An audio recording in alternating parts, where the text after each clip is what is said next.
Sir నమస్తే అండి. ఏం పేరు మీ పేరు? నమస్కారం. భిక్షపతిరావు అండి. భిక్షపతిరావు గారు. ఓకే. ఇక్కడ Nalgonda local. Nalgonda local. Sir Bhikshapathi గారు, ఇప్పుడు తెలంగాణ రాష్ట్రం ఏర్పడ్డది, దాదాపు 11 సంవత్సరాలు కంప్లీట్ అయిపోయింది. రెండోసారి మన కాంగ్రెస్ గవర్నమెంట్ అధికారంలోకి వచ్చింది. సో మరి మీ ఎమ్మెల్యే కోమటిరెడ్డి వెంకటరెడ్డి మీ మినిస్టర్గా కూడా ఉన్నారు. ఎలా ఉంది సార్? అంటే డెవలప్మెంట్ ఎలా ఉంది? కాంగ్రెస్ ప్రభుత్వం ఏర్పడ్డ కానీ పరిస్థితులు ఎట్లా ఉన్నాయి? కాంగ్రెస్ ప్రభుత్వం వచ్చిన కాడ నుంచి ఇప్పుడు వరకు జరిగిన విషయాలలో ఏడ కూడా ఆయన హామీలు ఇచ్చి నెరవేర్చలేదు. అదొకటి. జాబులు ఇస్తామన్నారు, ఎంతమందికి ఇచ్చారో ఎవరికి తెలియదు. వాళ్ళ కోమటిరెడ్డి గారు మినిస్టర్ ఉన్నప్పుడు అప్పుడు ఏం చేయలేదు, ఇప్పుడు కూడా ఏం చేస్తలేడు.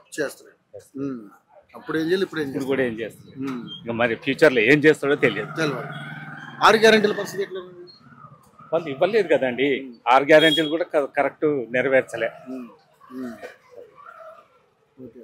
సో మరి ఆయన ఎలక్షన్స్ ముందు కొన్ని హామీలు ఇచ్చారు కానీ ఒక్కటి కూడా అమలు కాలేదండి. కాలేదు. 2-3 ఇచ్చారు. ఇంకా ఫ్రీ బస్ ఒకటి సౌకర్యం చేశారు.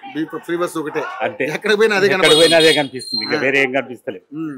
అట్లా మహిళలకి 2500 లేదు.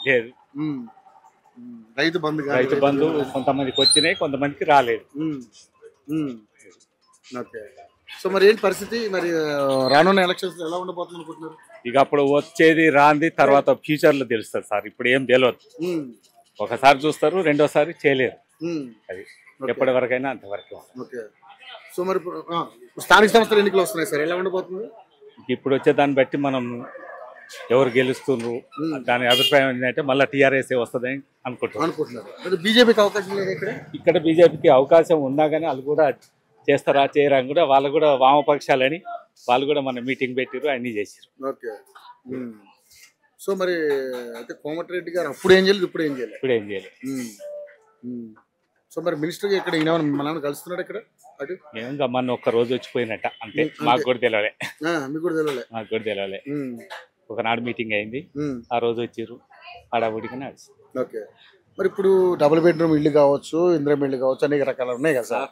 అవి అన్ని ఉన్నాయి కానీ అవి ఎవరికి వస్తాయో ఎవరికి రావో ఎవరికి తెలియట్లేదు. ఎన్ని ఇండ్లు ఇస్తారు సార్ ప్రజలకు? దాని నుంచి తెచ్చిస్తారు. అది నెరవేరని అంశాలే అన్ని.